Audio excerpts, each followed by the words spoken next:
boa tarde, boa noite para você que está aí nos assistindo aí de casa. Estamos aqui com mais uma edição do Plantão da Glória.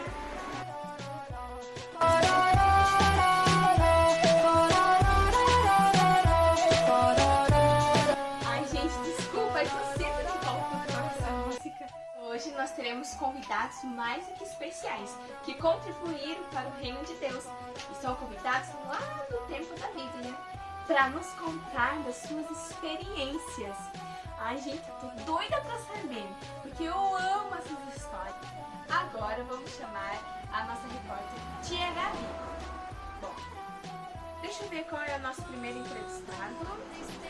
Ai, eu amo essa história. Gente, nosso primeiro entrevistado, nada mais que nada menos que o homem que abriu o mar. Tia Gabi, é com você. Olá, Daiane. Estamos aqui, direto de onde a sarça pegou fogo, mas não se consumiu. Nada menos com quem? Com Moisés. Moisés, estou aqui para entrevistá-lo nessa tarde. Conte-me mais, como foi abrir o mar? Foi uma experiência maravilhosa. E olha que tive muitas.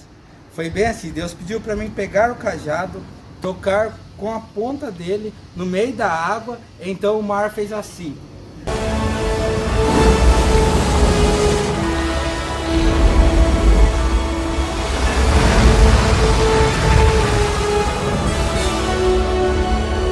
Nossa, Moisés, que interessante. Conte-me mais sobre essa experiência. Então, pense, quando eu entrei no meio do mar, eu olhei aquelas águas, duas paredes de água do meu lado, do lado direito e do lado esquerdo. Então eu vi os peixes indo e voltando. Agora, eu fiquei tão surpreso com aquilo, tão maravilhado, que eu fui e toquei naquelas paredes de água e pude sentir a água fresquinha. Engraçado que eu olhava aquela multidão de pessoas indo e tropicando um em cima do outro, mas tínhamos que correr, porque afinal de contas o exército de Faraó estava logo atrás de nós.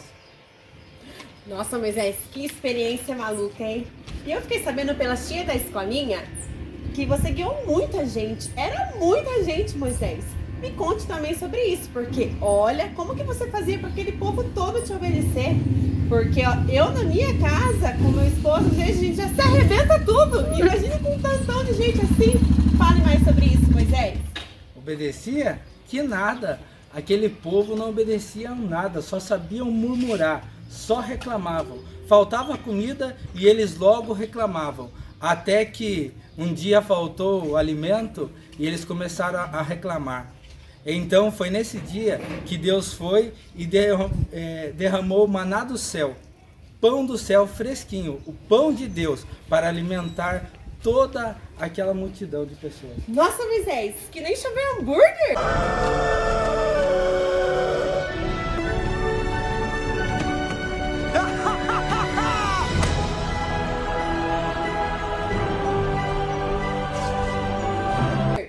Hambúrguer? O que é isso? Ai, Moisés, desculpa. Esqueci que você não era no nosso tempo ainda. Então, voltando aos pães, pense, a gente comia aqueles pães todos os dias, fresquinho. Deus nos surpreendia todas as manhãs com aqueles pães deliciosos. E você acha que é só isso? Não. Tínhamos sede e Deus me deu a ordem de tocar com o meu cajado na rocha, naquelas grandes pedras, e então vertia a água daquele lugar. Saciava toda a nossa sede e ainda nos refrescava. Bom, e Deus cumpriu o seu propósito em nós e todo aquele povo entrou na terra prometida e tudo que eles plantavam lá dava certo, prosperava e tudo frutificava. Muitos eram os frutos daquela terra, porque Deus permaneceu fiel com aquela nação, com aquele povo, e então eles permaneceram ali naquela terra que Deus nos prometeu. Que história fantástica. Obrigada, viu, Moisés? Daiane, é com você. É muito som, né, gente? Mas agora o nosso próximo entrevistado é um grande guerreiro de Deus. E ele venceu uma batalha, sabe como, gente? Quebrando vasos de barro. Inacreditável, não é mesmo? Tia Gabi, é com você. Estamos aqui na tribo de Manassés. Com quem? Nada menos que Gideão. Gideão, o que você estava fazendo quando Deus te chamou? eu estava malhando trigo dentro de um lagar. E como você soube que Deus tinha te escolhido, Gideão? Na verdade, eu pedi vários sinais para o Senhor. Mas qual sinal ficou mais claro para você? Fale-nos mais sobre isso. Então, de todos os sinais que eu pedi para o Senhor, o que mais me chamou a atenção, o que mais eu gostei, foi que ele me chamou de varão valoroso e corajoso. Sai! Sai daqui! Isso que é coragem. Sai daqui! Sai daqui! Voltando, eu li na Bíblia, Gideão, que você participou de uma guerra muito grande, como a Guerra dos Vingadores. Vingadores!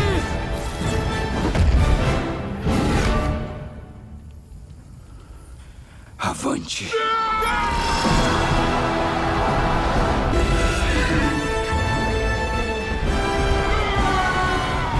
Conte-nos mais sobre isso, Gideão. Como que foi vencer tanta gente assim? Vocês eram em poucos homens, não eram?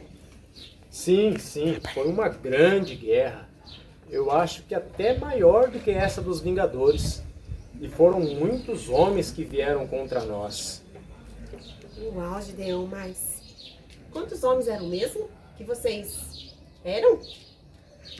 Então, o nosso exército contavam com 300 homens. Apenas 300 homens. Nossa, e vocês venceram muitos homens, Gideão. Quantos foram mesmo que vocês venceram? Vencemos 135 mil homens. Nossa, era muita gente, hein, Gideão? Era praticamente impossível de vocês ganharem. Conta aí, como que vocês fizeram? Então, foi o seguinte. Na verdade, sinceramente, eu estava com um pouquinho de medo. Me ajuda, socorro! Me ajuda, socorro! A gente nunca sabe como pode ser atacado. Então, na verdade, como eu estava dizendo, eu estava com um pouco de medo.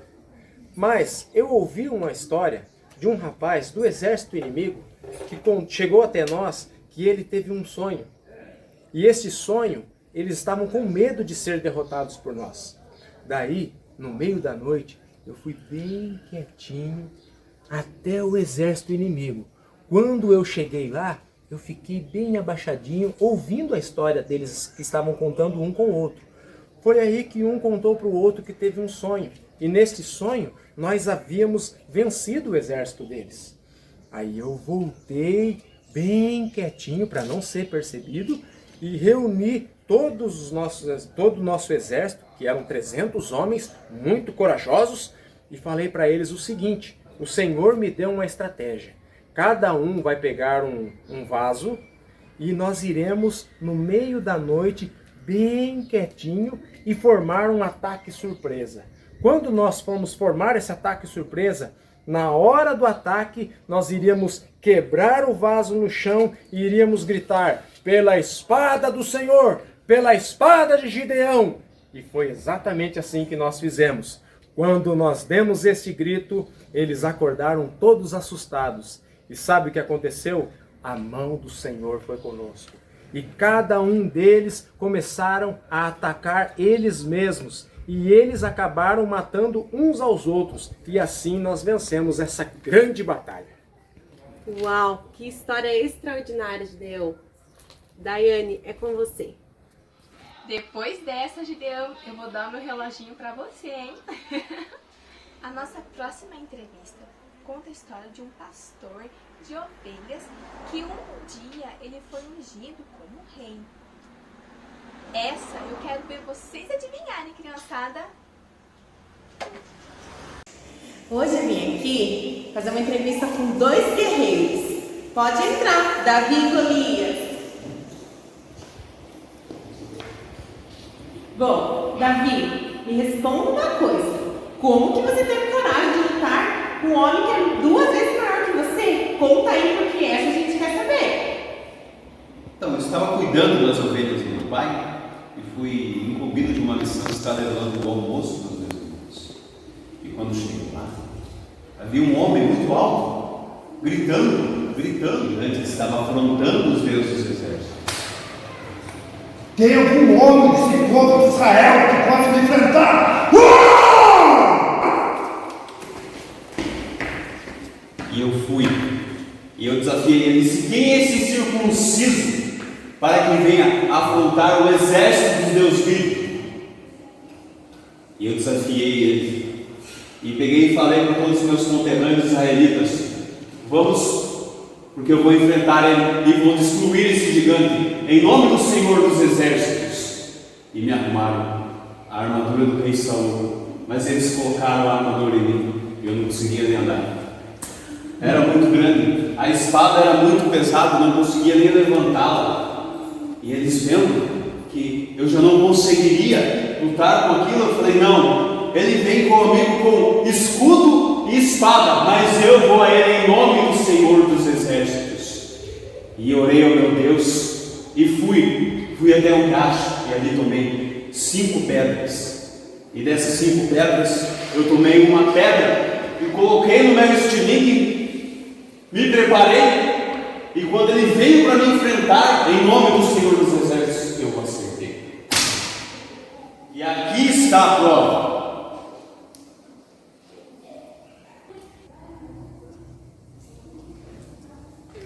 Algo a declarar, Golias? Bom, Golias, deixa eu te perguntar. De que povo você era mesmo, já que você não tem nada a declarar? Eu era filisteu! E você perdeu a lição, Golias, de que o que fez Davi ganhar foi a confiança em Deus? Mas eu queria ganhar. Eles eram nossos escravos. Não façam birra, crianças. É muito feio. E você, Davi? Nesse dia, o Senhor nos deu um grande livramento e nos trouxe muitos momentos de alegria. Falando em alegria, Davi, eu me lembro que você foi até a terra do inimigo, em busca da arca. Me conta como foi esse dia. Então, esse dia nós lembrávamos que a arca do Senhor, ela não estava mais em Israel. E assim nós decidimos ir buscá-la. E catamos um carro de boi, e muitas pessoas, levitas, pessoas que tocavam instrumentos para poder buscar a arca. E fomos até a casa de Obed-Edom. E lá chegando, nós a colocamos em cima do carro de boi, e nós dávamos algum passo e cantávamos o Senhor, louvávamos o Senhor, dizíamos o quanto Ele é bom em nossas vidas, e andávamos novamente, cantávamos, nos alegrávamos, até que chegamos a Israel, e ali a arca ela se repousou. E eu pensei comigo: se eu tenho uma casa para me habitar, o Senhor também merece uma casa. Mas o Senhor, Ele não me deu esse privilégio, mas Ele abençoou o meu filho Salomão, e daí sim, ele veio e construiu uma casa onde fica a arca do Senhor, que simboliza a presença dEle em nosso meio. Que lindo, Davi. Vocês estão ouvindo isso? Eu acho que a equipe está me chamando. Naquela época, a arca simbolizava a presença de Deus. Onde a arca ia, Deus estava ajudando o povo. Depois que Jesus veio, a arca de Deus ficou habitando em nós. A presença de Deus está em nosso coração. Então, aonde você for, a presença de Deus vai também. Tá vendo, Golias, como o tamanho no documento? Só sentir esse cheirinho de perfume? Eu acho que vem Realiza por aí, né, tia Gabi? Esther, com todo respeito, eu me considero muitíssimo a sua amiga. Eu amo a sua história e já li várias vezes. Que bom, fico muito feliz. Também confesso, rainha, que é um prazer imenso conhecê-la pessoalmente. Você é muito linda, uma linda mulher de Deus. Você, que morava em Suzã e foi levada juntamente com as mais belas moças da cidade para o palácio. Como que você se sentiu ao ser levada da sua cidade mesmo, sem saber que poderia ser escolhida para se tornar rainha um dia? Como que foi? Olha, Foi um tempo de incerteza, mas eu creio que Deus tinha um propósito em tudo. Ai, eu fiquei sabendo, rainha, que quando você chegou ao palácio, você foi levada a um spa. Conta, amiga, como foi? Conta! Um spa? Não, eu fui levada a um tratamento de beleza. Esse tratamento durava 1 ano. Durante os 6 primeiros meses, nós nos banhávamos de mirra. E nos últimos 6 meses eram com perfumes muito caros. Mas não era um spa, era um tratamento de beleza. Ah, rainha, é que hoje a gente chama de spa, mas deixa pra lá. E como que você se sentiu estando na presença do rei? Olha, quando foi para eu ir à presença do rei, eu levei apenas aquilo que o eunuco julgou ser necessário. E quando eu estava lá, ele me escolheu para ser sua rainha. Colocou uma coroa em minha cabeça e fez um banquete para os homens mais importantes daquele tempo. E é verdade, rainha, que o rei mandou assinar um decreto para matar o seu povo? É verdade, mas ele não sabia o que ele estava assinando. O que ocorre é que Amã, um homem muito importante no palácio, ficou bravo com Mordecai, o meu tio, porque ele não se curvou na presença de Amã. E ele quis então achar algo que pudesse incriminar Mordecai, o meu tio, e viu que ele era judeu. E ele então fez esse decreto falando que os judeus não adoravam ao rei e não obedeciam a ele, e que então eles deveriam ser mortos. Mas o rei não sabia que eu era do povo de Deus, e por isso ele acabou assinando esse decreto. E está o lado mais emocionante da história, pois você, rainha, teve um ato de muita coragem. Conta pra nós como foi. Olha, no início não foi muita coragem, eu tive medo. Então, quando eu fiquei sabendo, eu convoquei o povo para orar e jejuar comigo durante 3 dias.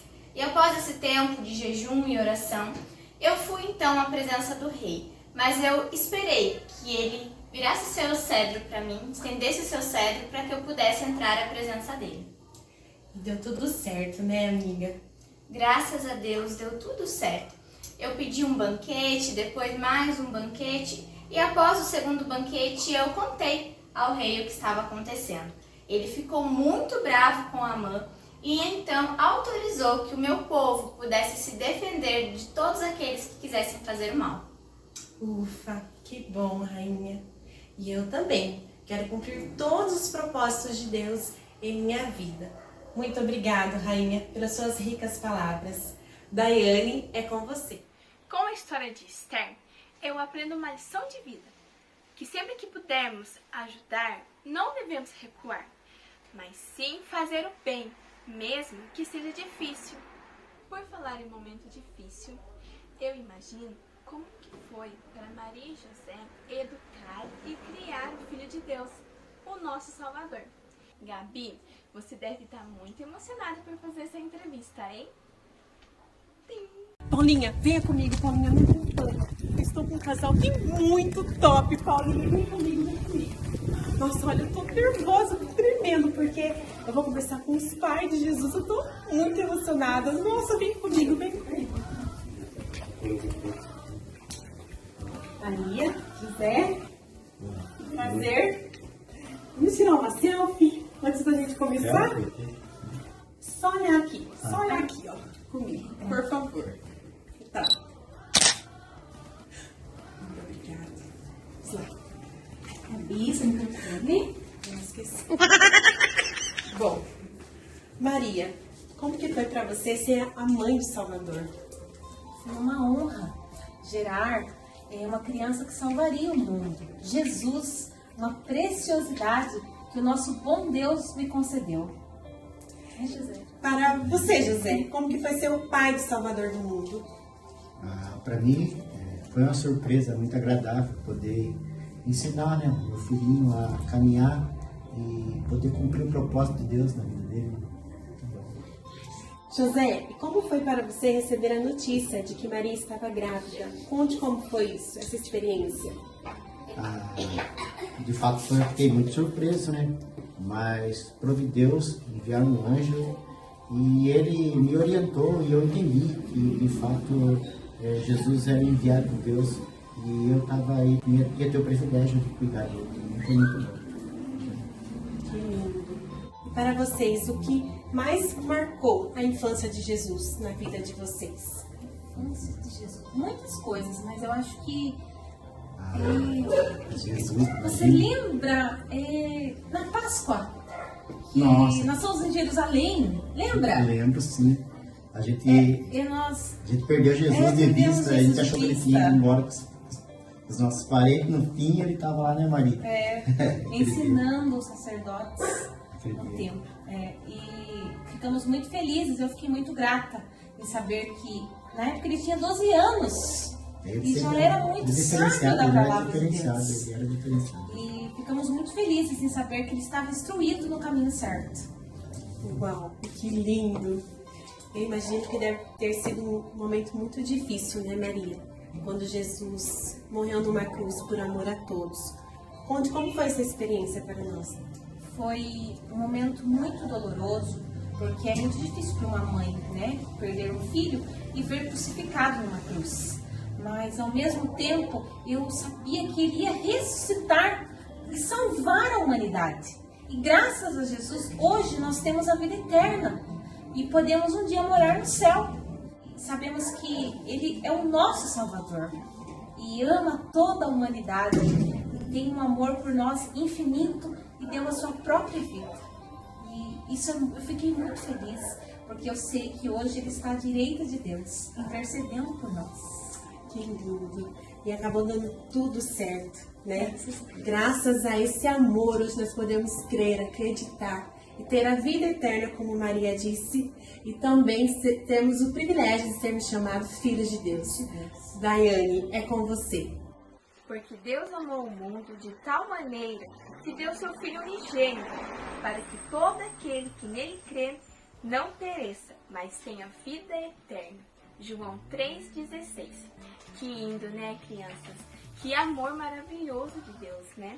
É muito amor envolvido por nós. E pensando neste amor, Deus conta com pessoas para anunciar a sua palavra. Assim como ele contou com Paulo. Paulo anunciou o amor e a graça de Deus para muitas pessoas daquela época. Olha, gente, é muita celebridade nessas entrevistas. Gabi, será que você consegue pelo menos um autógrafo para mim? Por favorzinho, Gabi. Muitas celebridades mesmo, hein, Daiane? Bom, eu já garanti a minha selfie, mas eu vou tentar ir atrás de Paulo para ver se consigo descolar um autógrafo também. Estamos aqui com Paulo, conhecido também como Saulo. Todos conhecem a sua história, Paulo, que antes de você se tornar um apóstolo, você perseguia todos aqueles que criam em Jesus. Verdade. Foi um grande perseguidor da Igreja de Cristo. E como que foi para você, Paulo, essa mudança de um perseguidor para cristão? Essa mudança para mim foi algo muito radical na minha vida. O Senhor Jesus me escolheu desde o ventre da minha mãe, como um vaso nas mãos dele. Antes eu perseguia a igreja e hoje eu sou perseguido por amor à igreja. Paulo, eu vi que te levaram para uma casa. Por quanto tempo você permaneceu lá cego? Quantos dias mesmo você ficou lá?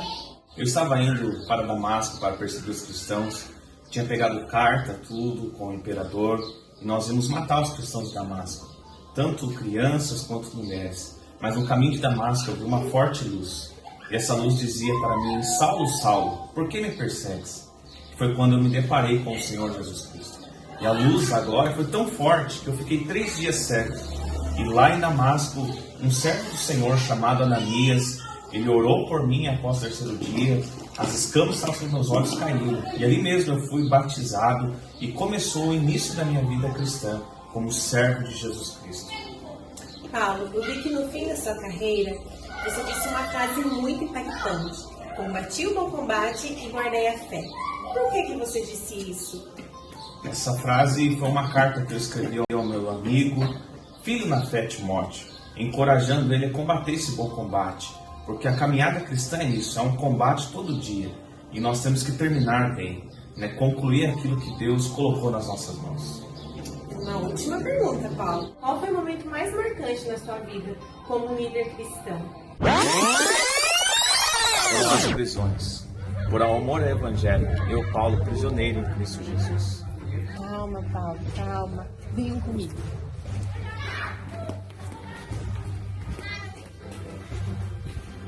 Prossiga, Paulo. Foram tantas prisões que, Quando eu me vi aqui, pensei que estava preso novamente. Passamos um começo difícil na pregação do Evangelho. Oposição dos judeus, dos romanos, mas em todas Deus deu livramento para nós. Mas teve uma prisão que foi marcante para mim e para o meu companheiro Silas. Nós fomos presos na nossa segunda viagem missionária e ali fomos açoitados, tratados como malfeitores. Mas de repente, a mais ou menos à meia-noite, nós começamos a cantar ao Senhor, louvar ao Senhor, a orar a Deus. E um terremoto veio forte sobre aquela prisão e as cenas quebraram, as algemas quebraram, a ponto que todos nós ficamos livres. E eu vi que era a glória de Deus, era o livramento de Deus. E o carcereiro estava prestes a tirar a sua vida. Ele achou que alguém tinha armado alguma emboscada e quando ele foi se matar, nós falamos de Jesus para o carcereiro. E ele creu no Senhor Jesus. Nós fomos até a casa do carcereiro, toda a família dele creu e foi batizada para a glória de Deus. As prisões gerou salvação para a glória de Deus. Esse é o nosso Jesus, que me tirou de perseguidor e tornou um perseguidor. E a casa daquele carcereiro foi salva. Em meio às prisões, Deus fez grandes coisas. Esse é o Jesus que nós servimos. Afinal, você conhece o Senhor Jesus Cristo? Sim, sim, Paulo. Através de você, das suas cartas, o Evangelho chegou até nós. Glória a Deus. Louvado seja o nome do Senhor Jesus Cristo. Aí eu vejo que, de fato, eu combati o bom combate. Que o Evangelho chegou até os confins da terra. Amém. Esse sim é Paulo. Daiane, é com você. Assim como Moisés, Gideão, Esther, Davi, Maria, José e Paulo, Deus também conta com você para anunciar o seu amor, para cumprir o seu propósito. Por isso, eu convido você para anunciar o amor de Deus na sua escola, para o papai, para a mamãe, para os seus priminhos, para os tios, para os amiguinhos, para todas as pessoas que vocês conhecem. Por hoje é só, pessoal. Até a próxima edição do Plantão da Glória. E aí, gostaram, crianças? Eu tenho uma ideia. Por que vocês não pegam a Bíblia e cada dia vocês leem uma história dessas que foram contadas e de tantas outras que existem? Convide a sua família. Leiam um dia Moisés, um dia Gideão, um dia Esther, outro Davi e Golias, outro nascimento de Jesus e a sua infância com Maria e José, e outro dia Paulo e todas as outras histórias. Leiam a palavra do Senhor, pois elas produzem vida ao nosso coração. Beijo! Glória! Bora! Querem ganhar. Muita gente aí. Então, eu vou continuar, tá? Eu errei já, mas vamos continuar. Depois eu falo. Depois não corta. Eu imagino quando eu faço. Como foi o quê?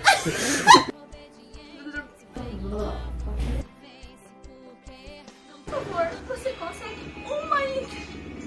Ai, que ai! Nem se esqueci. Ah, tá. E os cristãos? Cristãos não, né? Cristãos. Dá um pause aí. Linda, gente. Uma linda mulher de Deus. Aí... O que eu falo?